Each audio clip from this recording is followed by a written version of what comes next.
ನೀನೇ ಇದನ್ನ ಶುರು ಮಾಡಿರೋದು. ನೀನೇ ಸಾಲ್ವ್ ಮಾಡ್ಬೇಕು. ನಡಿ, ಈಗ್ಲೇ ಧರ್ಮೇಂದ್ರ ಡ್ಯಾಡ್ ಹತ್ರ ಹೋಗಿ ಅವ್ರ ಕಾಲಿಗೆ ಬಿದ್ದು ನಾನ್ ಮಾಡಿದ್ದು ತಪ್ಪಾಯ್ತು ಅಂತ ಕೇಳು. ಕೇಳಲ್ಲ ಅಂದ್ರೆ ನಾನ್ ಬಿಡಲ್ಲ. ಏಯ್ ಸಿಂಧು ಬಿಡೆ. ಬಾ ಸಿಂಧು, ನಾನ್ ಬರಲ್ಲ, ಬಿಡು ಸಿಂಧು. ಸಿಂಧು ಕೈ ಬಿಡು. ಅಕ್ಕ ಬಿಡೆ. ಜಾನ್ವಿ,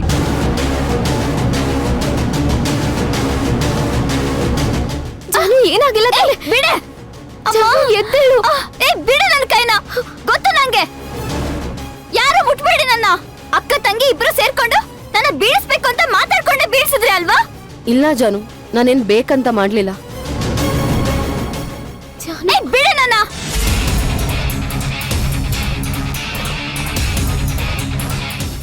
ಜಾನು, ಜಾನು ಬಿಡೆ.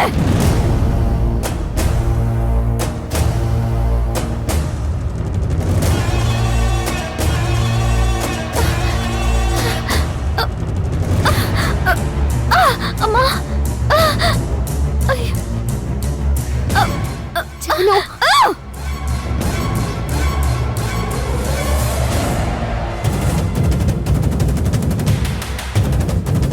ನಾನ್ ಓಡಾಡಬಾರ್ದು ಅಂತ ನನ್ ಕಾಲ್ ಮುರಿಯೋ ಪ್ಲಾನ್ ಮಾಡ್ಕೊಂಡಿದ್ದೀರಾ? ನಿಜವಾಗ್ಲೂ ಇಲ್ಲ ಜಾನು, ಏನೋ ಗೊತ್ತಾಗ್ದೆ ನಾನು ನಿನ್ಮೇಲೆ ಬಿದ್ಬಿಟ್ಟೆ. ತುಂಬಾ ಪೆಟ್ಟಾಯ್ತಾ? ನೋವಾಗ್ತಿದ್ಯಾ? ನಡಿ. ಬೇಕಾಗಿಲ್ಲ.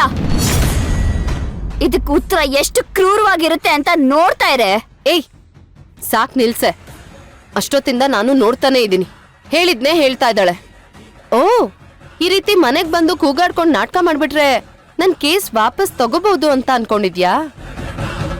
ಯಾರು ಆ ರೀತಿ ಮಾಡಿದ್ರೆ ಕೇಸ್ ವಾಪಸ್ ತಗೊಳ್ತಾಳೆ ಅಂತ ಸಿಂಧು ಹೇಳ್ಕೊಟ್ಲಾ? ಅಥವಾ ಮನೇಲಿರೋ ಆ ನಿಮ್ಮಪ್ಪ ಧರ್ಮೇಂದ್ರ ದಿವಾನ್ ಹೇಳದ್ನ? ಅಕ್ಕ, ಭವಾನಿ,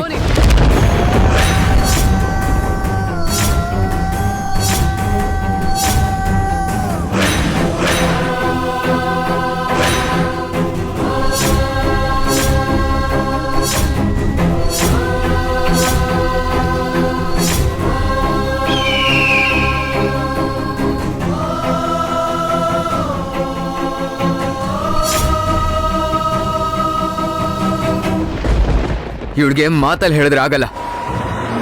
ಇವತ್ತಿವಳು ಮಾಡಿ ತಪ್ಪಾಯ್ತು ಅಂತ ಹೇಳೋ ತನಕ ನಾನ್ ಬಿಡಲ್ಲ. ಅಣ್ಣ, ಏನ್ ಮಾತಾಡ್ತಾ ಇದ್ಯಾ? ಸ್ವಲ್ಪ ಸುಮ್ಮನೆ ಇರೋ. ಸುಮ್ನಿದ್ದು ಇಷ್ಟ ದಿನ ತಪ್ಪು ಮಾಡಿದೆ ವಿರಾಟ್.